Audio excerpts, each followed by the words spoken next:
Starting the story, a young man finds himself surrounded by knights. He reflects on his father's words, live for the clan. He understood that he shouldn't desire anything and should remain by his brother's side like a shadow. Exhausted from the battle, he kneels. A knight approaches mockingly, what a priceless sight. A knight fighting off the continent's strongest commanders on his own. As expected of that man's brother. Very interesting, indeed. And he calls the young man Cyan Vert. Cyan glares at the figure before him, Boris, and silently curses him. Boris smiles at Cyan's failure. Cyan grips his dagger and asks, who made you do this? Was it the Emperor? Boris senses Cyan's terrifying power and remarks, that sickening, black fog. You. It was just like the rumors said. You are an assassin from Mist. Mist is an organization that is like fog to our Knights of Light. I will report to the higher-ups that I got rid of an impure being that was affiliated with the heathens. Cyan challenges him, sure, go ahead. If you even have a mouth left to do that after this. I guarantee you, you won't even have a tooth remaining after I'm done with you. Boris warns, if you intend to use your secret power, you better give up now. There is a 9th-star magic barrier cast here. He thinks to himself, I need to get out of here somehow and reveal the culprit behind this with my brother. Cyan declares, a barrier? I'll just tear it to bits. Suddenly, another voice speaks up, that's enough, Cyan. A man clad in golden armor appears. This surprises Cyan, who is lost in thought. Recalling his father's words, live for the clan. Is what my father always said. Your brother Ashel is by extension the clan. Ashel Vert's success is Cyan Vert's success. Seeing his older brother's arrival, Cyan realizes that the culprit behind this was Ashel. As Ashel approaches Cyan's position, Cyan has truly given up. Ashel remarks, you seem confused that I'm here. They exchange a look in the dire situation. Cyan questions, what is the meaning of this? His brother responds, Cyan, you've carried out your duties well. For the clan, for the people, and for me. Hearing that, Cyan truly didn't want to believe it. Ashel said, therefore, I'm just trying to take the burden off your shoulders. Cyan questioned, I don't understand. Did I do something wrong? Ashel interrogated back, wrong? That ominous fog. You're nothing more than a murderer. I can't even call you human anymore. Hearing such offensive words from his own kin, Cyan remained silent and somber. Ashel yelled, you've fooled us for long enough. Can you really say that you don't know your sins? At this moment, Cyan inwardly questioned himself, murderer. My sins? Cyan, now infuriated, exclaimed, what the hell is he talking about? The succession fight within the Empire. The Demon King army's raid. The war to unify the continent. I helped you achieve all that you began. Because serving you was my life. Cyan slammed his fist into the ground in anger, but now, you're abandoning me. I worked like a dog for 20 years under you. It doesn't matter if my entire body breaks down. I will give everything I have right now. If it means I can destroy you. Cyan's body emanated a dark magical aura, carrying his rage. The aura spread, instilling fear in all surrounding soldiers. He still has that much mana left? That's impossible. That's no human. Cyan rebuked them, how silly. The hero is trying to kill his younger brother because he's afraid. Aren't you ashamed of yourself? Ashel's face twisted in anger as he glared at Cyan. Cyan then exerted all his strength to attack his brother. He declared, just once. Once is enough. If I can stab his weak point so that he can't regenerate. Cyan swiftly circled behind Ashel and launched a direct attack on his back. But at that moment, a shield was created to protect Ashel, angering Cyan as his attack was thwarted. Boris, standing beside Ashel, was supporting him. Without hesitation, Ashel immediately pierced Cyan with his holy sword and said, you poor bastard. I wanted to do you the favor of giving you a painless death since you are my brother, but you have shown your true colors. I knew that was what you were from the start. A demon. It's a good thing I never trusted you to begin with. Shocked by his brother's words, Ashel showed no mercy as he kicked Cyan off his sword and turned away, leaving Cyan to wait for death. Cyan lay on the cold ground, blood flowing from him. In that moment, he cursed, damn it. Is this my end? What a foolish life I've led. Cyan's eyes gradually closed, but something compelled him. His body seemed to act on its own, charging straight towards Ashel with fury. With blank white eyes, he screamed for Ashel's death. Before the dagger could come close to touching Ashel, the holy sword struck him away. A surge of energy from the holy sword enveloped the man's body. But something strange happened now. A figure was trying to call him. Young Master Cyan. Cyan suddenly woke up, his body drenched in sweat. Before him was a maid, a girl with an annoyed face saying, "How long do you intend to sleep for? Get it together. You need to get ready, young master."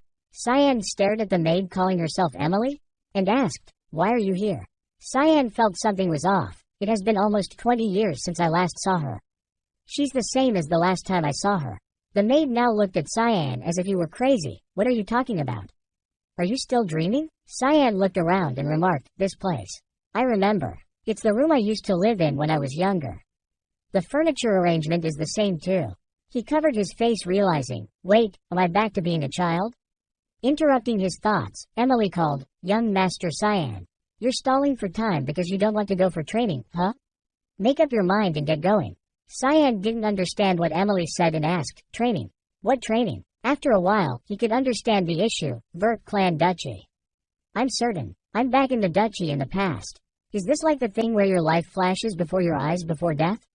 I remember. 27 years ago. Foundation year 985, March 1st. It was a year before I entered the academy. Every year, the duchy holds a dual training session. My father, who is the owner of the duchy, Duke Vert, attends the event, making it a very big deal. My opponent is Kranz Vert. He is the same age as me. My half-brother. His mother, Margaret Erzeth, is the Duke's wife. Thanks to that, Kranz received a lot more attention despite the fact that we were both the youngest. I was a bastardized son, and after being mocked in this fight, I became a laughingstock to everyone. Do not try anything. This duel was the reason my father stopped paying any attention to me too." Cyan whispered to himself, "It's fine. I just need to win." The maid then whispered to him, "Why don't you just surrender instead?" Cyan sighed, Even a maid is looking down on me." He drew his sword and felt, "It's just a rapier, but it's so heavy. My strength is the same as when I was this age. This sensation, it's definitely not a dream, nor is my life flashing before my eyes. I've never even heard of a magic spell that is capable of creating such strong illusions either. Am I really back in the past?" Standing opposite Cyan now, who is my half-brother, he sneers, "You didn't run off, huh?" Cyan, indifferent, still ponders, "Then maybe I can change the future?" The master of the house, also Cyan's father, signals for the duel to commence. His brother rushes forward and mocks, "Where are you looking, you idiot?" With a smug smile, he swings his sword towards me. Observing him, Cyan evaluates, "What? Is he a snail?" Utilizing skills honed over time, Cyan gracefully sidesteps the strike. This catches his brother off guard, and his attack misses. Enraged by the miss, he curses at me, dodging like a coward, huh? As his sword dirties, Cyan simply flicks his own sword, knocking the blade from his brother's hand, then delivers a swift kick to his leg. The pain contorts his brother's face as he falls to the ground, crying out. Both the master and mistress of the house are surprised by this turn of events. Looking at him with the eyes of a predator, Cyan thinks, "Now if I just put my sword up to his throat, this duel is over." But that's not enough. When I was this age, Kranz always bullied me as his form of entertainment. That bullying continued in the academy too. Remembering his past, Cyan seethes, "So I need to really stomp him down so that he can never try to do anything to me again. In this life, I will now pave a path on my own, for myself." The outcome of the duel is Kranz's defeat. The Duke orders for me to see him, even clearing his schedule. Was my victory in the duel that impressive? I even have a high-class knight, Yulkin, who is directly affiliated with the Duke, escorting me. Walking down the corridor, I encounter the mother of the brat from earlier and her maid. Cyan silently speculates, seems like she was talking to him about her son. Kukik, she looks like she stepped in shit. Inquiring about Kranz's condition, I ask, "Is Kranz okay, madam?" Furious, she retorts, "You have the audacity to ask such a question after beating your brother like that? How thick-skinned of you." Disdainfully, I leave and remark, "That's how duels are. See you." She doesn't stop there, insulting both my mother and me. This is why bastards shouldn't be treated like legitimate children. Like mother, like son. It's all because the mother is some dirty whore. You should be on the streets begging for food instead. You dare to put up a fight? You should know to be grateful. With a look as if preparing to kill her, she has crossed the line. Should I kill her? That thought crossed Cyan's mind. Should I just kill her? But reason pulled him back. No, I know better than anyone how to make her suffer.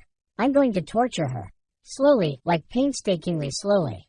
With a calm demeanor, he questioned the lady again. "You know I'm going to the academy as well along with Kranz, right?" What exactly is your point? I'm sure you want your son to graduate with his limbs intact. Right? I guess you're not that worried about him. Huh, Duchess?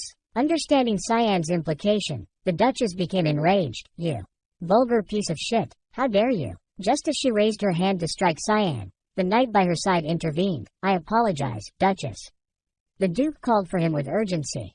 So, I don't think we can delay anymore. We'll get going now. Fuming but unable to act, the Duchess stormed off. Cyan smiled inwardly. The Duke's orders are absolute. I'm being protected by the guard knight who was given that order. A knight who won't submit even to the Duke's wife. How nice and reliable. Arriving at the master's chamber, they knocked, and the master allowed them in, saying, "Come in." Facing his father, Cyan greeted him. From Cyan, the youngest child of the House of Vert, greetings, father. He thought, it's been almost 15 years since we met one-on-one. The master turned to Cyan and gestured for him to sit down. Duke Willius Vert, the great feudal lord of Velias, a western feud of the Yushif Empire. The world calls him by a different name, guardian of the continent. The hero who stopped the invasion of demons for a long time with the help of his remarkable magic power and worldly wisdom. This man shouldered a responsibility no one compelled on him until his very death in battle against the invasion of the Demon King's army. All he wanted was there to be peace in the entirety of the continent. But my memories of him are different.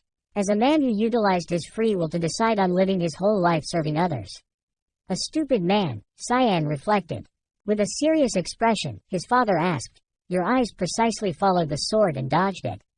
Cyan had to pay attention to what his father was saying. He continued, "The moment Kranz ran at you, you looked straight at the path of the swinging sword and turned your body to dodge it. When did you learn how to wield a sword?" Cyan evaluated, as always. He's sharp. And he answered his father's question, "I wouldn't say I learned it. I practiced every night on my own." His father remarked, "From what I know, you've never had any interest in swordsmanship. Why did you hide such excellent skills?"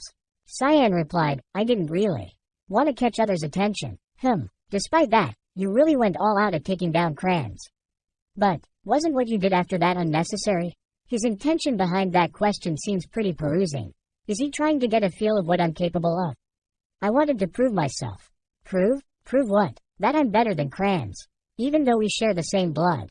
Which is also what I concluded as the meaning of the duel. What you said made your father laugh and he praised you. Excellent. A clear and concise answer that shows off your level-headedness. I didn't know you were so talented. I'm delighted. You'll become a great, reliable support for the Ashel one day. When the name Ashel was mentioned, Cyan froze, recalling images from before regression. He thought, why would I become his helper? It's the same as always. He's still as obsessed as ever with Ashel. His father continued, it's not exactly a trophy, but I want to reward you for this duel. If you want something, you can tell me. Cyan thought, then I'll destroy everything. Everything that Ashel fucking tried to do. He smirked with implied meaning and replied, what I want. Immediately after that, the scene shifts to the main character's maid, who is frantically confirming, you said you want to enter the battlefront? Yeah, that's right. Nothing's certain yet, though. This is driving me crazy. Are you out of your mind? Do you have any idea what kind of place that is?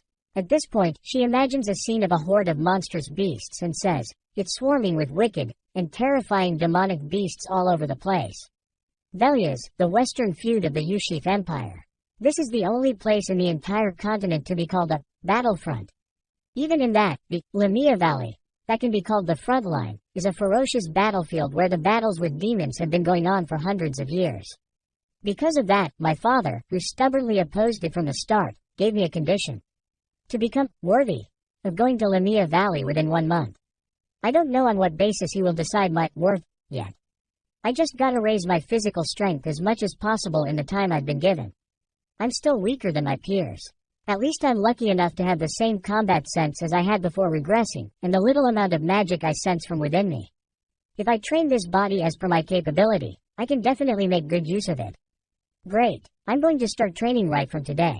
Suddenly, at this moment, the door of the room bursts open. A voice calls out Cyan.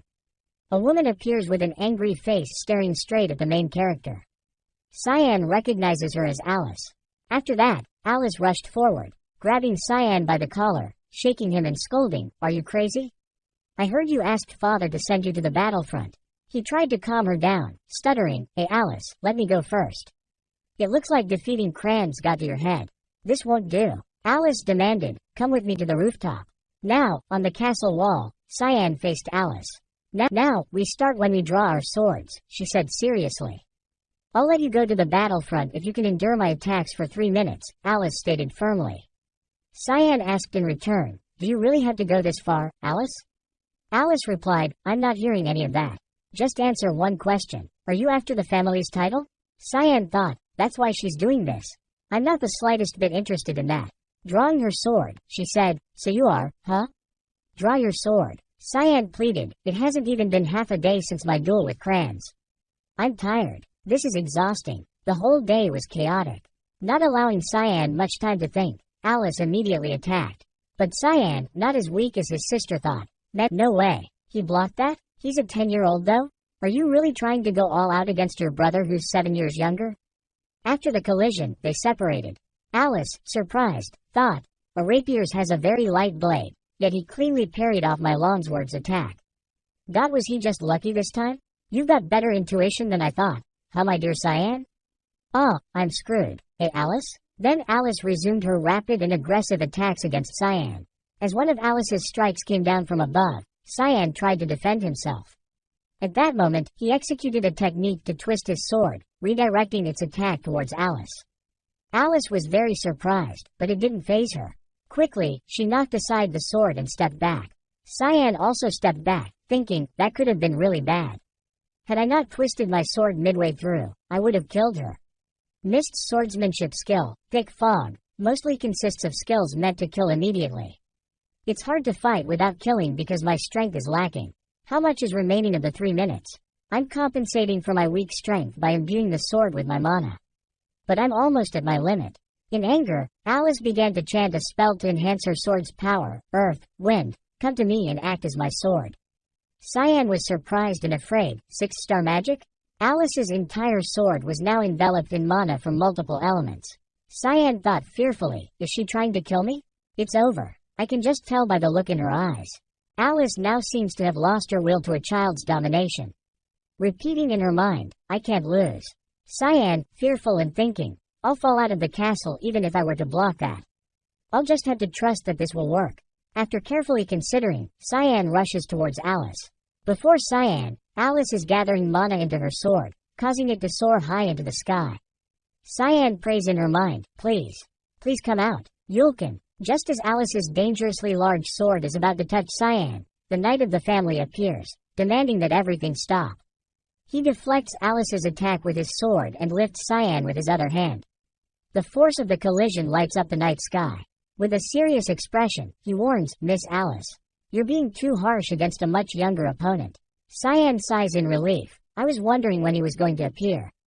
Alice, now sobered up, immediately hugs Cyan and apologizes. Oh. Sorry, Cyan, I must have lost my mind for a second there. I just wanted to stop you from going to the battlefield. I was too obsessed with that. Cyan thinks cheerfully, this is very like her. She always tries so hard with everything. He adds, my sister was the elite of the elites who got an S in all subjects. In the Royal Academy where all the talented children gathered, whether they be talented in swordsmanship, magic, or other fields of study. On top of that, her beauty was astounding, so people called her God's child. From a young age, she was trained in swordsmanship. She was mentioned as being the future guardian of the continent, along with the oldest son, Ashel Vert. But not long after joining the Knights of Light, she was killed. I missed you, Alice. I'll protect you this time. Alice turns to him and says, now that I think about it, weren't you the Duke's guardian knight? But the Duke just left for the war.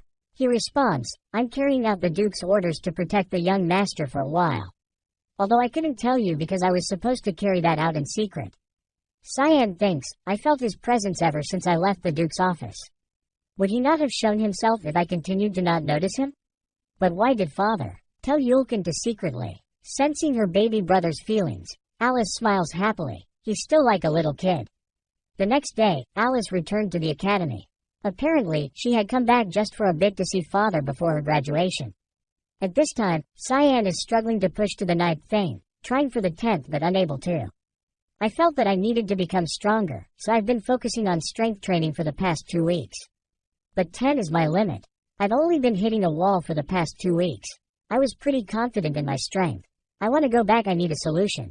My maid Emily entered and said, "Young master, a package arrived from Miss Alice." I confirmed with joy, but Emily, with a disgusted and pinched face, said, "What's this? It smells so disgusting." I thought, it's hellhound's blood that I asked her to get for me. It's a rare item that can only be found in Lamia Valley. But I guess the rumors that it's in the black market were true. The blood of demonic beasts is considered poisonous because of its sickening smell, as well as the feeling of burning upon consumption, but it actually permanently increases the mana and strength of the person who consumes it. Most people think that this is just a false rumor, but I know that it's true from my past life's experience. "Young master, are you really going to drink that?" "Yeah, don't worry, Emily. I'm the only person who was able to adapt to your cooking skills." I can still remember the first time.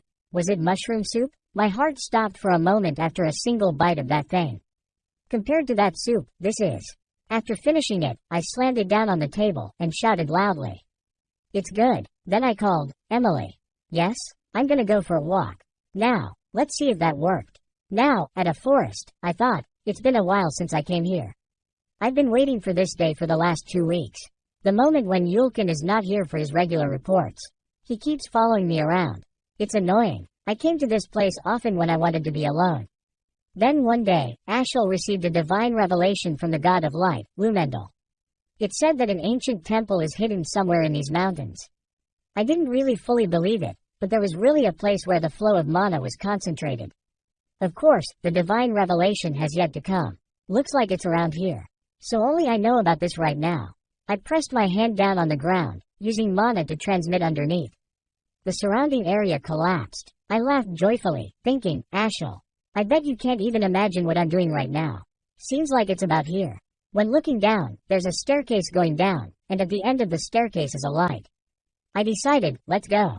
It's different from the last time I was here. This place was an ancient temple that served the god of light, Lumendel, until all of the history on this land was erased because of the god-demon war that happened 300 years ago. Who could have ever imagined? Did you know this place existed in the mountains just behind the castle?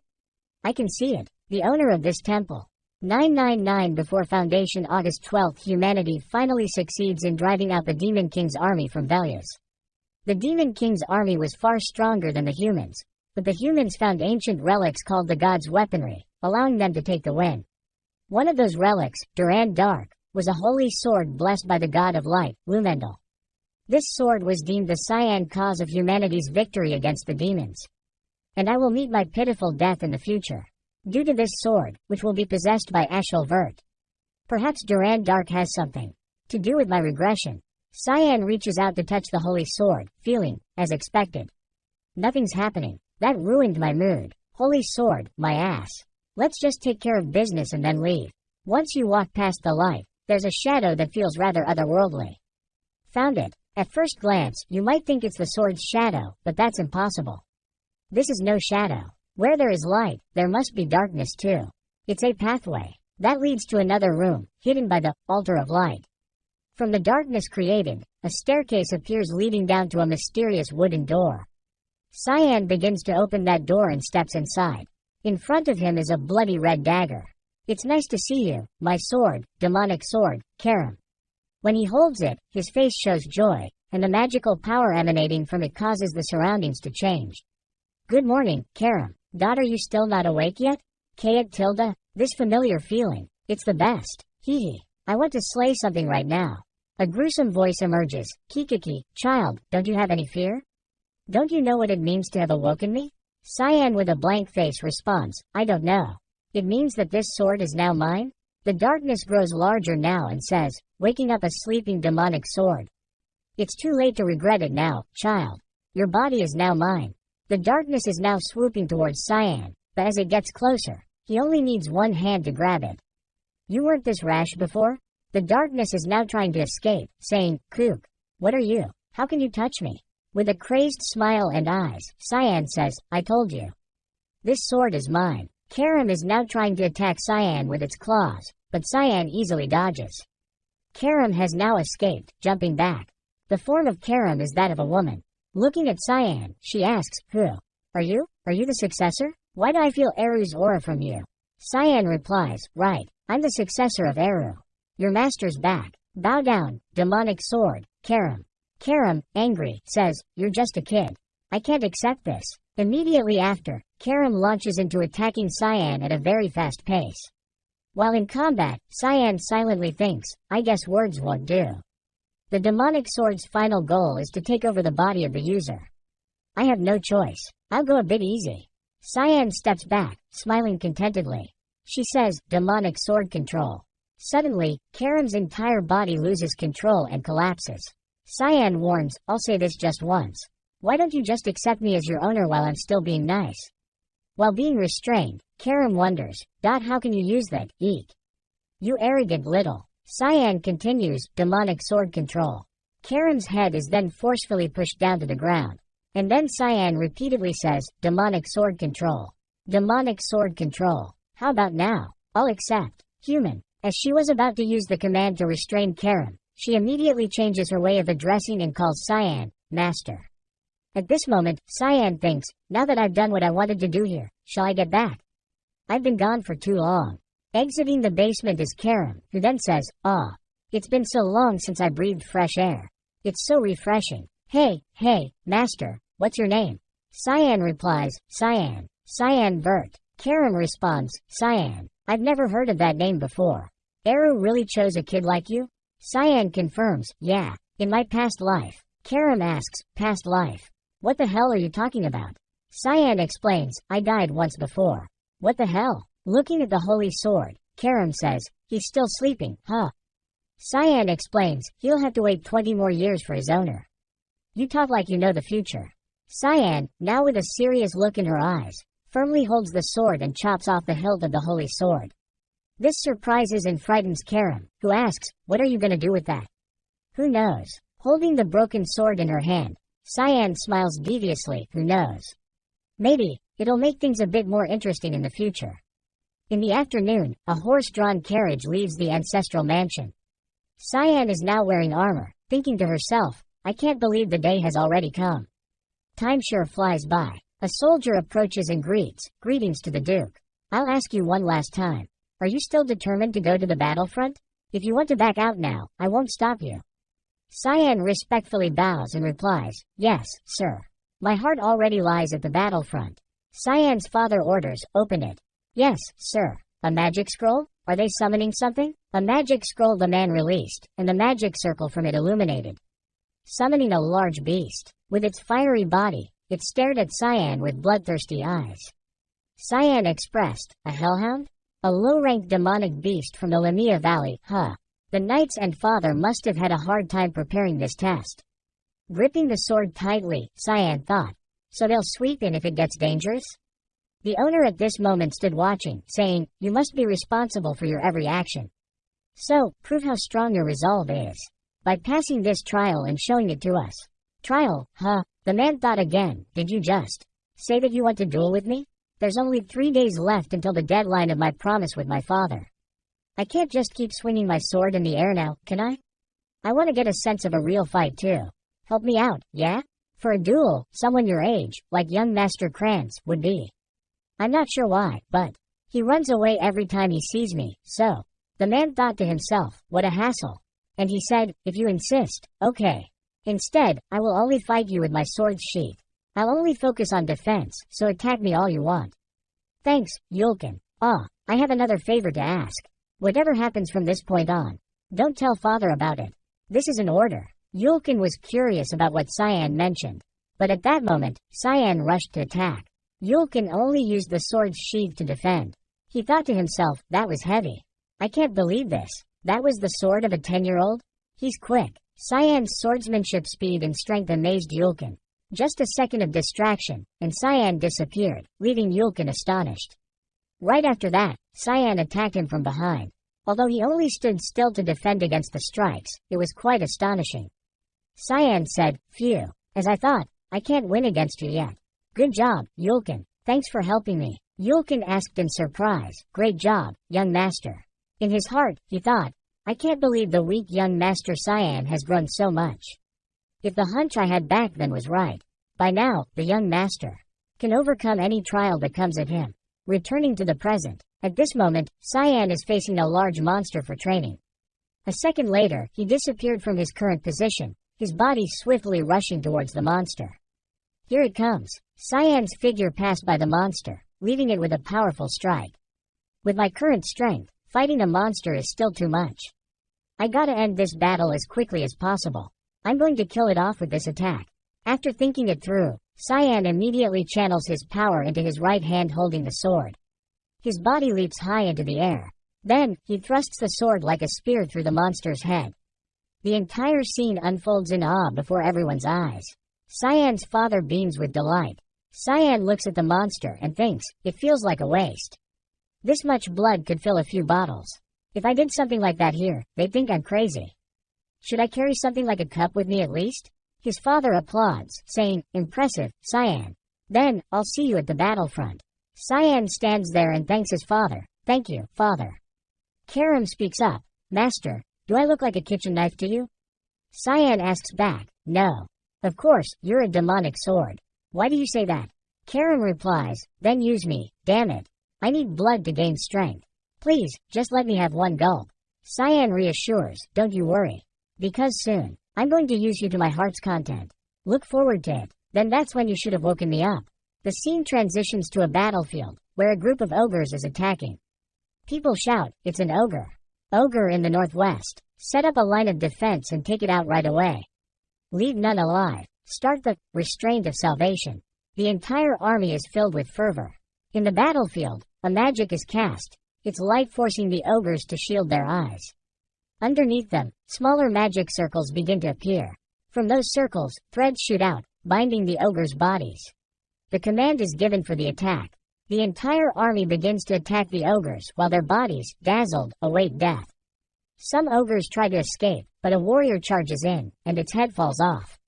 It lands right where Cyan is sitting on his horse, observing. His maid Emily stands behind, frightened. She cries out, young master. Why did you want to come to a place like this?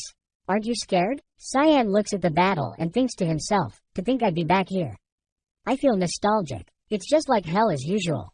Cyan's father approaches and asks him, how does it feel to be on the front lines, Cyan?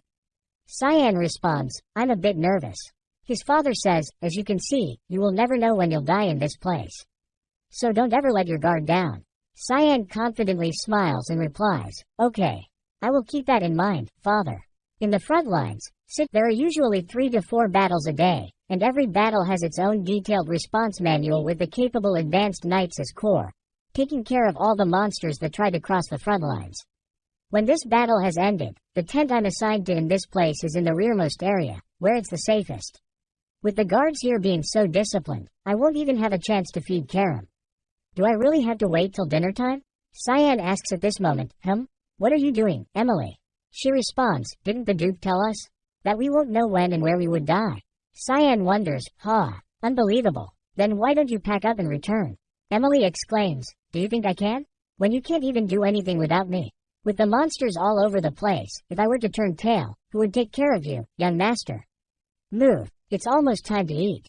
Cyan inquires, Emily, what about the cape that I requested?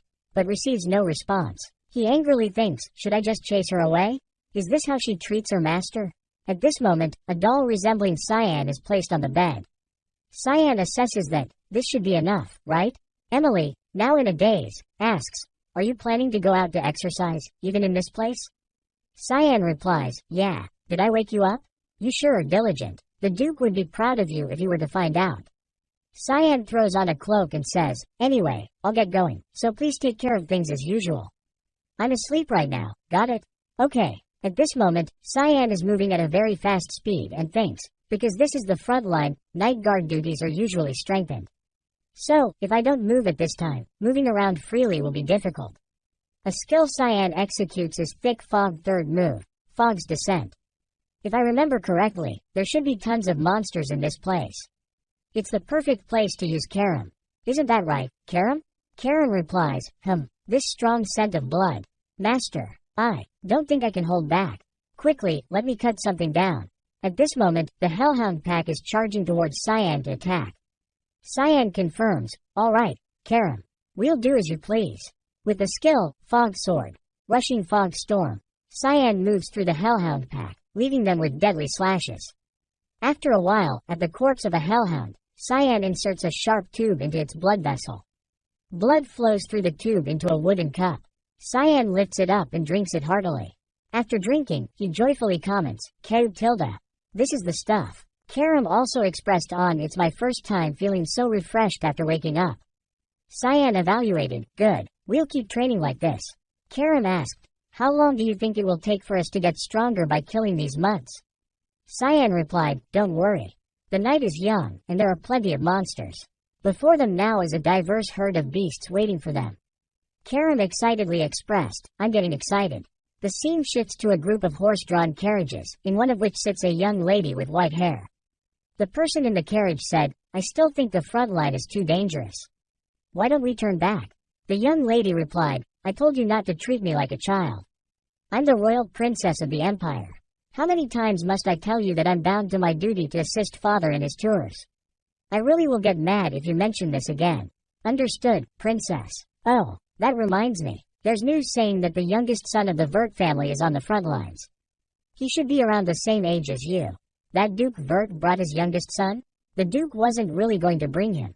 The kid volunteered himself. You guys are about the same age, so you should try to get along." "HMPH. L like I care about such a trivial thing. Forget it. I'm going to get some sleep." "Understood, princess. What's his name?" "Oh, it's Cyan. I'm pretty sure he's called Cyan Vert."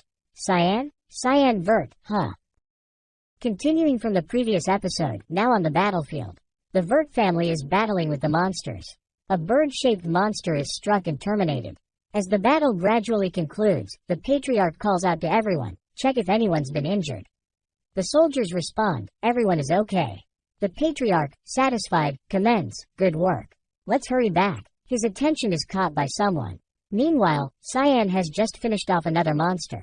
His sword is sheathed. Cyan's father inquires, "How are you adjusting to life on the front lines?" Cyan respectfully replies, "I'm learning something new every day, father." Surprised, his father asks, "Is that so? I thought you'd want to hurry back. You've endured for quite some time. I'm very proud of you." He then leaves, leaving Cyan pondering over his unexpected praise. He says, "I have something to talk to you about tomorrow, so come to my tent early in the morning." Cyan responds, "Yes, father," and thinks to himself, "I've never seen father be so kind before." Now, at the monster territory during the night, sounds of movement and intense attacks echo everywhere. A large monster is attacking something underground. Cyan manages to move to avoid the attack. Observing, he remarks, "A death worm. They should usually only appear deeper into the valley." Karam suggests, "Master, you seem to be struggling. Why don't you let me take over instead?" Cyan confirms, "Let you take over? You think I'm unaware of your schemes?" Karam assures, "It's not like that. I swear I'll use it for a bit and then allow you to take over. Do you see that? It immediately regenerates any shallow injuries. It won't be of any use to keep attacking him." Cyan agrees with her thought and thinks, she's right. This will just continue on forever at this rate. It's already been a month since I've come to the front lines. I've drunk the blood of countless demonic beasts. But I feel that still wasn't enough. The death worm appears before him, ready to devour him. Cyan makes a decision. "I guess I have no choice. I'll play along with whatever you're planning for now." Karam happily acknowledges, "All right, let's go wild." The fusion process begins.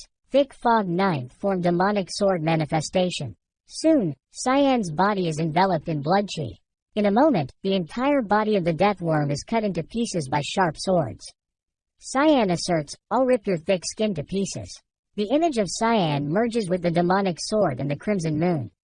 A skill is executed. Fog sword. 8 fluttering petals. The technique slashes through the body of the death worm. Cyan successfully kills it, cutting the monster's body into several pieces. Elsewhere on the battlefield, someone examines the monster's bloodstains and remarks, "It hasn't been long since it was killed."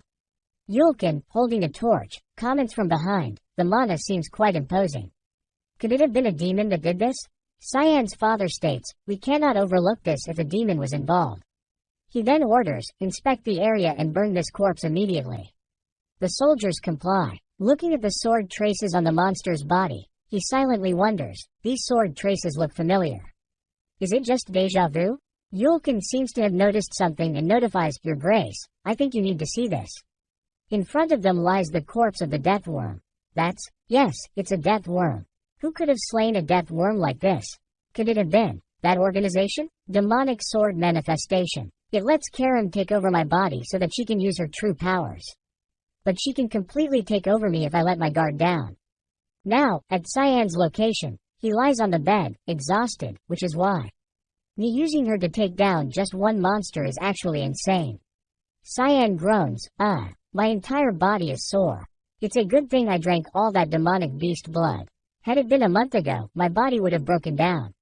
Karen evaluates the situation. I get it now, it's just your outer appearance that's of a kid. You don't act or talk like one. The level at which you handle me is too proficient for a first-timer. You know the entire geography of the Lamia Valley too. Your sword techniques are that of mists, and it's as if you've trained it for 30 years at least. Plus, you said you've already died once, no? I'm certain now, you're a regressor, right? Cyan replied with a nonchalant, foolish expression. Doesn't it imply that if I say that I already died before? I thought I made it obvious enough. Karen felt heavy with silence. She angrily retorted, how is it obvious when you haven't explained anything? Cyan casually replied, I'm too lazy for that. Karen continued, anyway, killing someone like you must have been hard.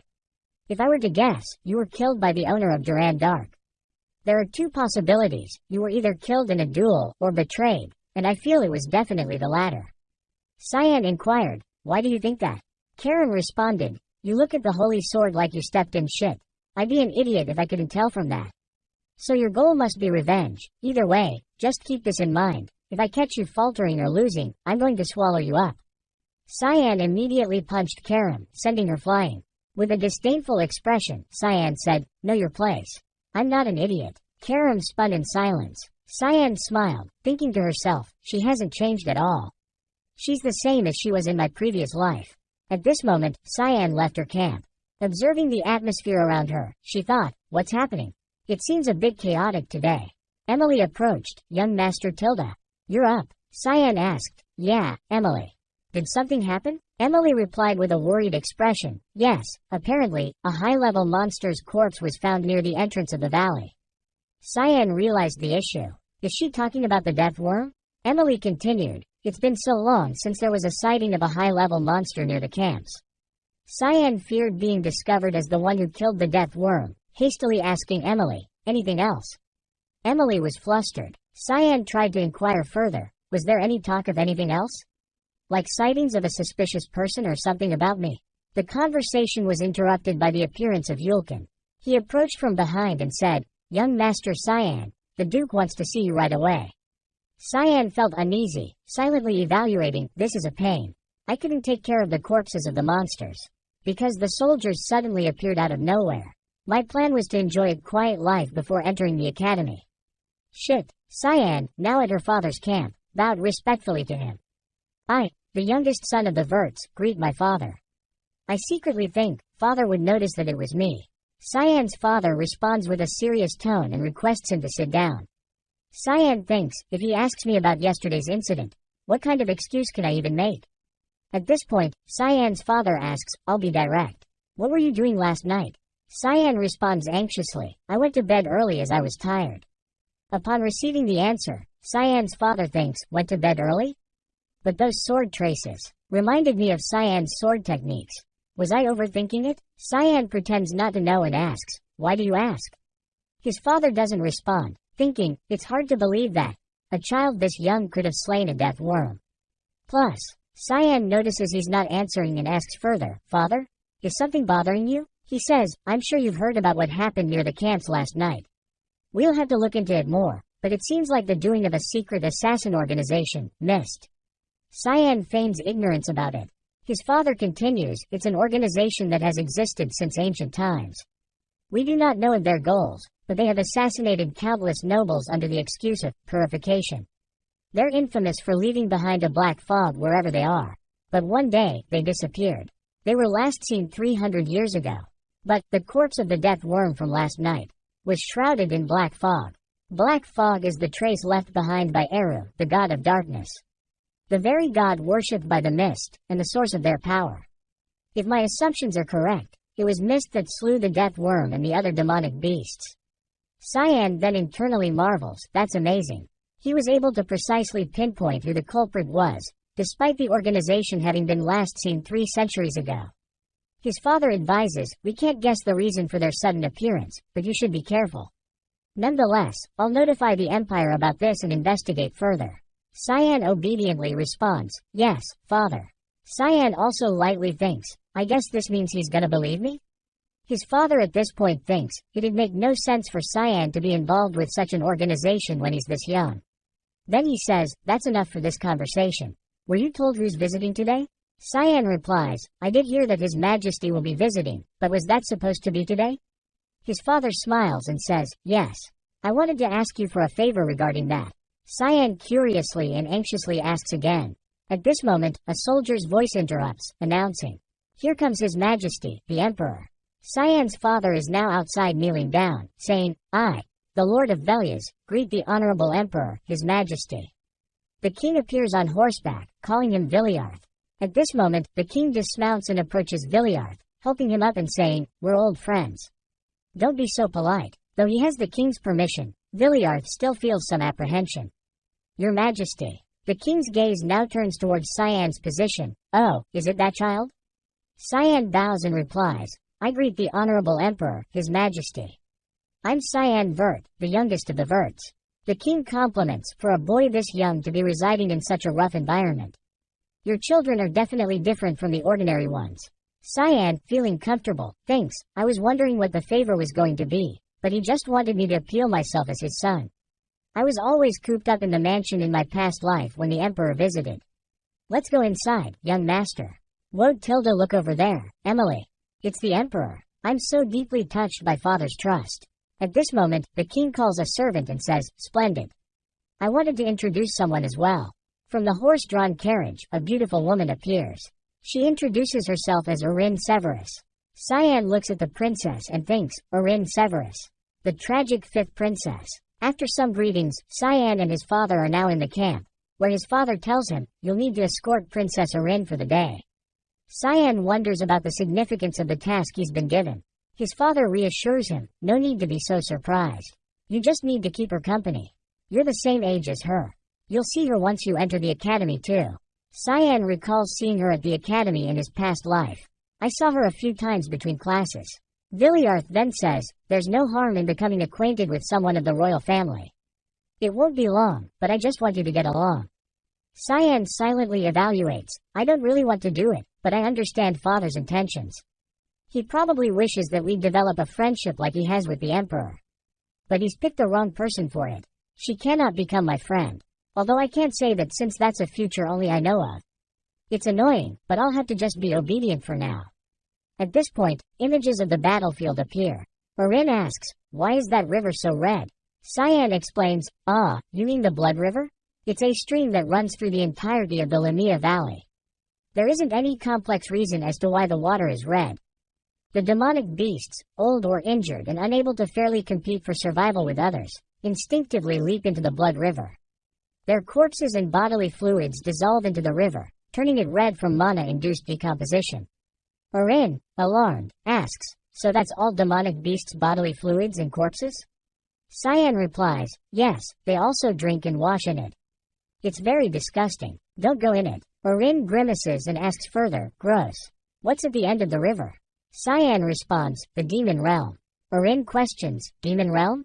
Where the demons live? Cyan, with a mischievous smile, answers, yes, if you keep following this river, you'll even meet the Demon King. He silently thinks that no sane person would do that, finding it amusing to tease her. At this moment, the sky signals with a flare shot up. Orin curiously asks, what's that light? Cyan explains, that's the 3rd sentry post in the west. A yellow light signifies incoming demonic beasts. Orin, somewhat fearful, questions, there are demonic beasts here? Cyan's father orders, protect His Majesty. Guardian Night Division troops will come with me to the 3rd sentry post in the west. The king, with a cheerful face, says, don't be like that, Viliarth. Your Majesty, you think I'm here to go on a hike? I've been starting to get really bored, anyway. Though hesitant, Viliarth reluctantly complies. All right, Your Majesty. The king proclaims, we will join in the demonic beast raid. Focus on killing the demonic beasts until the raid is over. All the soldiers respond in unison, yes, Your Majesty. Cyan's father turns to him and says, "You join too, Cyan." Cyan quickly responds, "Yes, father." The princess incredulously asks, "You can fight the demonic beasts?" Cyan answers, "Yes, although I'm still just supporting from the back." "You should get to the shelter." Orin hastily demands, "Take me with you." Upon receiving the request, Cyan wonders, what the hell is this kid saying? The attendant beside her tries to stop her, but Orin insists, "You said you're the same age as me. Then I can come too." Cyan warns, "People die here. It's not a playground." Orin persists, "I don't care. I'm going, and no one can stop me." Cyan, frustrated with Erin's stubbornness, angrily calls his knight, Yulkin. Yulkin, with a terrifying demeanor, says from behind, "Yes, young master. I, Yulkin, will substitute the royal knights and escort Her Highness to safety in the camps." "Let's go, Your Highness." Orin, somewhat scared but still defiant, exclaims, "Impudent! How dare you treat me, a princess, in such a manner?" Cyan, with a menacing look, leans close to Erin's face and says, "Dozens of knights might die because of your stubbornness. A split-second decision can decide your fate of either dying or surviving in a war. Can you take responsibility for all those lives?" Hearing this, Orin felt so scared that she almost burst into tears. Cyan walked away, leaving her behind with the knights and saying, "Go back if you're gonna cry like a child, Your Highness." At this moment, Orin could only stand and watch Cyan leave in silence. At the center of the battlefield, a monster resembling a giant snail was devouring the small soldiers. The soldiers cheered each other on. "Do not fall back. Halt." Villiarth appeared, brandishing his sword and shouting, "Get back into formation. Protect His Majesty and slay all the monsters. Do not spare even a single one of them." Upon hearing his command, all the soldiers charged into battle with unwavering determination. Continuing from the previous section, which introduced the Yushif Empire. Dion Severus, the emperor of the Yushif Empire, had 2 wives. Diana Kazel was the first wife, but she is now dead. Cassandra Nepelus is the second wife, and considered the prominent judiciary of the empire. The former empress gave birth to the first and second princesses, and the current empress gave birth to the third prince and fourth prince. However, Orin Severus, the fifth princess, was a bastardized daughter born to some peasant mistress. People treated her as something like a scarecrow of a princess for her mixed blood. But she did not care about how others perceived her. She fulfilled her duty as a part of the royal family, and devoted herself to her studies more than anyone. However, she was framed for treason by those who resented her, and she was kicked out of the royal family and the empire. Rumors spread that she died alone from a disease on an island. Because of that, people called her the tragic princess. She could have lived a happy life had she not been greedy. It would have been better for her to live without any ambition. After the story, Karim asked, "Isn't that what your father always told you in your past life?" Cyan, who was currently in a state of battle with monsters, calmly replied, "It's different. That's what royal politics are like." At this moment, a giant snail was attacked by powerful lightning strikes. Its body seemed to be thoroughly cooked. Other giant snails suffered a similar fate. Cyan stood nearby, observing and evaluating. The emperor sure is skilled. With his holy lightning skill, the king is slaughtering all the giant snails within his reach. Cyan stated that Emperor Dion is known publicly for being an 8-star in magic rank. Had he not become an emperor, he probably would have been the Mage Association's head. I'm sure an intermediate rank demonic beast is no problem for him. I guess you could say that being an emperor is his hobby. After a period of fighting within the camp, the king and Cyan's father were sitting, enjoying wine. The king said, "It's been a while since I shared a drink with you, Villiarth. Although I do feel quite lonesome that it's only me drinking." Villiarth replied, "I'm sorry. I do not allow myself to drink on the front lines." At this point, the king changed the subject, saying, "Anyway, I was reminded when you asked me about the current atmosphere in the empire. There has been a recent spike in assassinations of nobles. It's causing a lot of anxiety." Villiarth asked the king, "Are there any patterns to these assassinations?" The king replied, "Yes. All of the assassinated nobles were corrupt officials. Plus, black fog was present at all of the murder scenes." Hearing that detail, Villiarth pondered thoughtfully. The king asked, "Do you have an idea?" Villiarth responded, "I did find traces of them here yesterday. It seems like the black fog followers have been on the move again." The king replied, "It makes sense, but you'll need to look into it more. I do appreciate that you're taking care of the garbage, but I can't just sit by and watch as the people grow more anxious." There's something else that concerns me. Villiarth inquired again. What is it?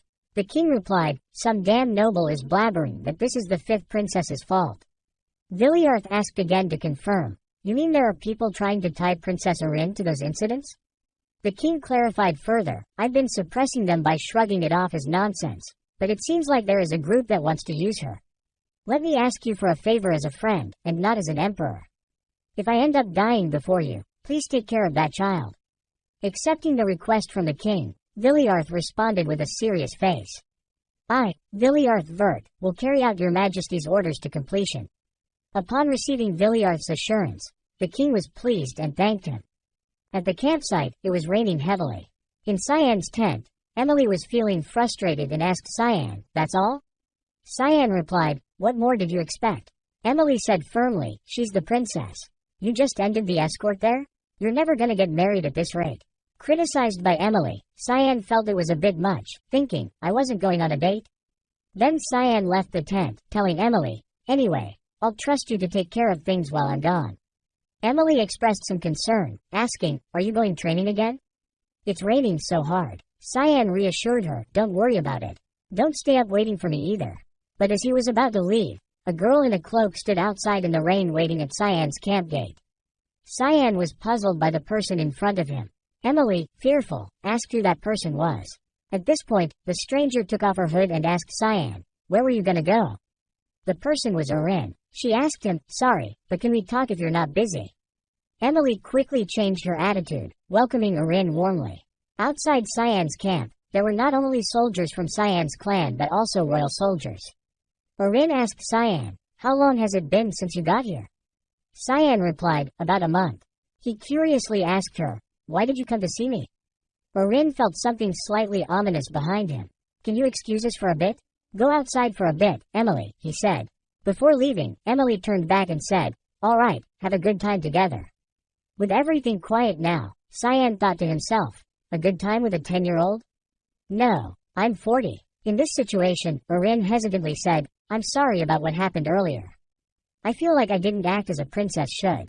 Cyan responded politely, you don't need to worry about that. I apologize for being rude.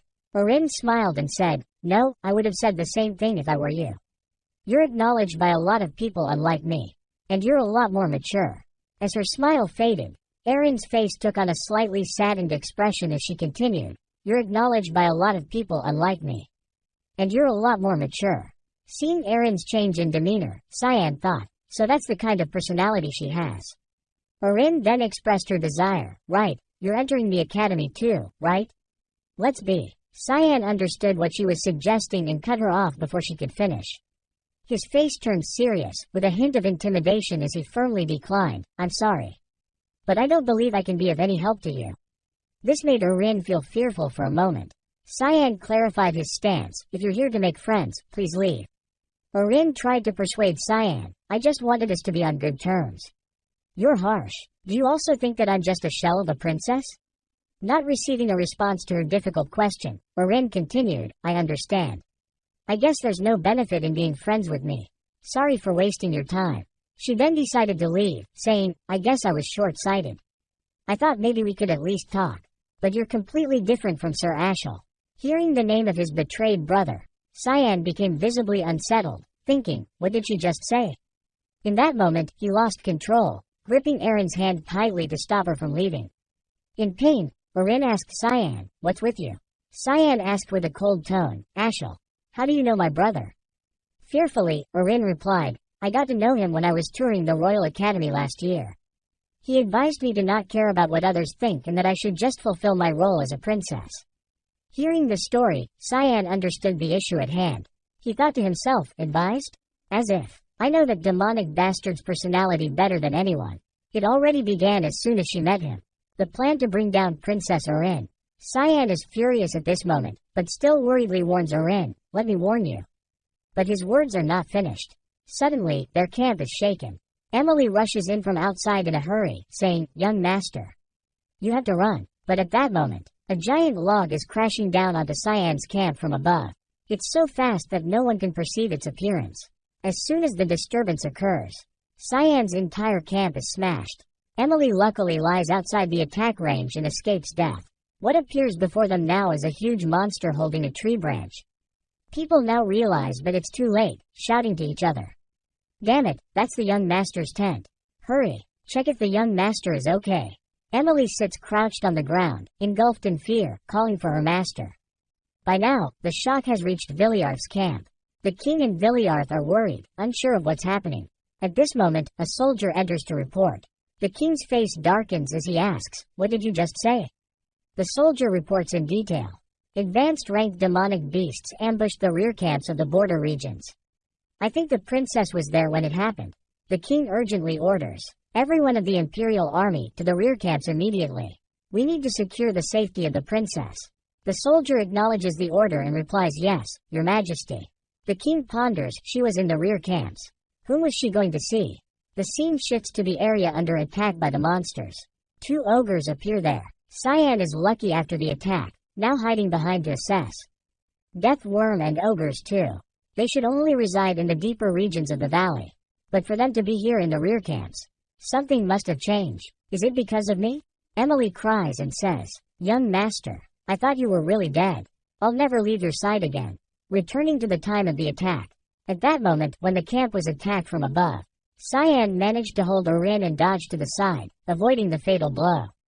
He silently evaluates, "Back in my day, I even killed the Demon King. As if I died to some mere troll." Orin worries and asks, "Do you think the knights in the camps are okay?" Emily replies, "Don't worry, your highness. The knights are really strong." Orin hugs her face and cries, "This wouldn't have happened if I didn't come here. The knights that came with me are." The knights behind her reassure her, "We're okay, your highness.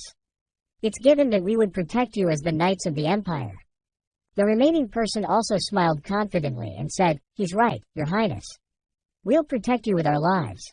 Suddenly, Cyan's expression turned serious as he warned the knights, "Move."